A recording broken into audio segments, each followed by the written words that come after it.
Bonjour à tous, alors je suis JB Morel, je suis ambassadeur Mercury et je vous retrouve ce matin sur l'eau pour vous présenter un peu la partie moteur de mon bateau et notamment mon 60 chevaux EFI Mercury en fait, qui équipe ce petit bateau que j'ai refait, un 14 pieds qui va très bien pour pêcher sur les petits milieux. Alors le moteur en fait c'est un 60 chevaux. Voilà, très commun. En termes d'hélice, j'ai une Spitfire 4 pales qui me permet vraiment de déjauger à vitesse très réduite et c'est vraiment particulièrement adapté pour les petits milieux. C'est vraiment super pratique.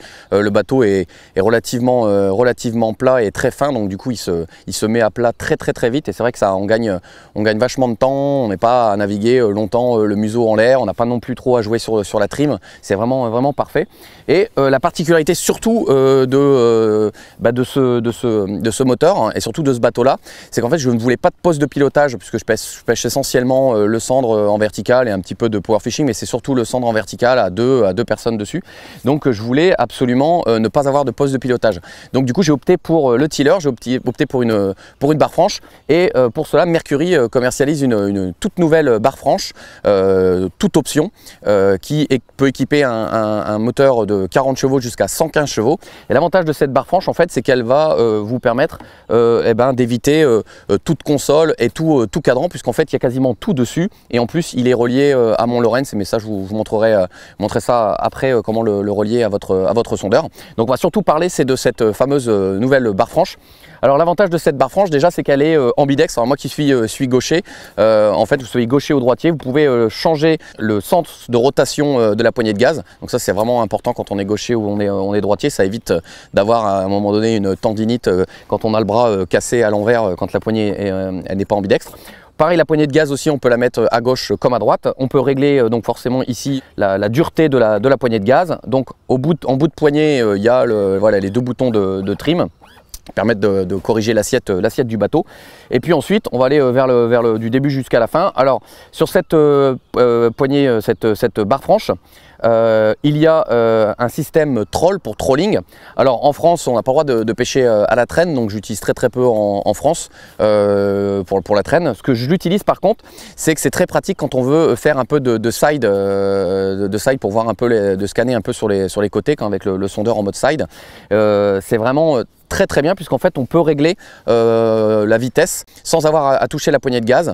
On peut donc en fait une genre de vitesse constante, et on peut grâce au bouton la sélectionner en augmentant le nombre de tours jusqu'à une vitesse de 10 km/h. Donc ça c'est très pratique, surtout quand on veut vraiment scanner, soit pêcher à la traîne, soit pêcher en voulant vraiment scanner les bords thermiques. Ensuite, donc je disais le commutateur forward reverse, donc marche avant, marche arrière avec le neutre. Ici on peut régler donc la dureté de la poignée. Ensuite sur cette grande barre franche, il fait 75 cm, alors ça permet vraiment d'être au milieu du bateau. Cette longue poignée permet de reculer un maximum le moteur, de vous avancer un maximum, donc ça permet aussi de pouvoir déjauger très vite, de ne pas concentrer tout le poids à l'arrière. Donc 75 cm, ça permet d'avoir vraiment une bonne position de confort. Alors cette poignée déjà, elle fait 75 cm, mais on peut aussi la régler en inclinaison, donc 18% jusqu'à 18 degrés de chaque côté, et puis elle fonctionne de 90 degrés jusqu'à moins 7 degrés si vraiment le moteur est beaucoup plus haut et que vous voulez vraiment être plus au fond du bateau. Donc sur cette barre franche, quand on met le contact, en fait on a tous les voyants qui indiquent, donc ici le voyant en cas de problème, le voyant batterie, le voyant coupe-circuit, et puis ensuite on a le témoin d'huile et le témoin de température. Donc voilà, l'avantage c'est que j'ai pas besoin d'avoir un tableau de bord, j'ai tous les renseignements sur cette barre franche. Donc là on gagne vachement en espace. Ensuite donc j'ai le coupe-circuit ici, qui est relié toujours à mon gilet ou à ma poignée. Alors l'avantage de ce coupe-circuit, il y a vraiment un truc qui est vraiment génial, c'est que en fait ils ont pensé en cas de sécurité.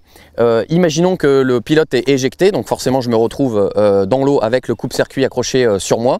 Si une personne est à bord et veut venir me secourir ou venir me porter assistance ou venir pouvoir prendre contrôle du bateau, et ben la plupart du temps en fait le bateau ne démarrera pas puisque le coupe-circuit est sur la personne dans l'eau.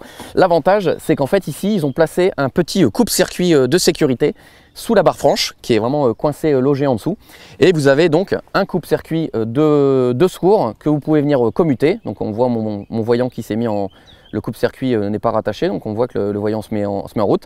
Et en fait, je peux donc du coup venir porter assistance au pilote qui est tombé dans l'eau. Je trouve ça vraiment très utile et ça devrait vraiment être obligatoire sur tous les moteurs et sur toutes les consoles, même des semi-rigides. Donc ensuite, il y a un dernier bouton après la clé de contact. C'est ce dernier bouton, c'est ici, c'est un voyant 3 positions, un voyant lumineux 3 positions. En fait, c'est parce que cette poignée, elle est chauffante. Alors vous allez me dire, bon, c'est vraiment un luxe. Je peux vous dire qu'en plein hiver, tenir une barre franche sans gants ou même avec des gants par moins 4, 5, 6, moins 6 degrés en ressenti à la limite de la gelée ou quand il neige, on est bien content d'avoir vraiment un peu de chaleur là-dedans. Donc c'est un peu comme les sièges chauffants de votre voiture, hein, il y a 3 positions, suivant si vous voulez avoir très chaud ou juste chaud. Donc avec ce moteur et cette hélice 4 pales Spitfire et ce petit bateau de 14 pieds, je prends environ entre 50 et 60 km/h. Voilà, on va faire quelques essais pour ajuster peut-être la taille des pales. Donc voilà, c'est vraiment un petit ensemble très pratique. Et puis je vais vous montrer dans une autre vidéo comment en fait je peux rajouter plein d'autres fonctionnalités sur ce moteur 60 chevaux barre franche sur mon sondeur Lawrence avec juste 2 petits boîtiers et puis un câble qui relie l'ensemble.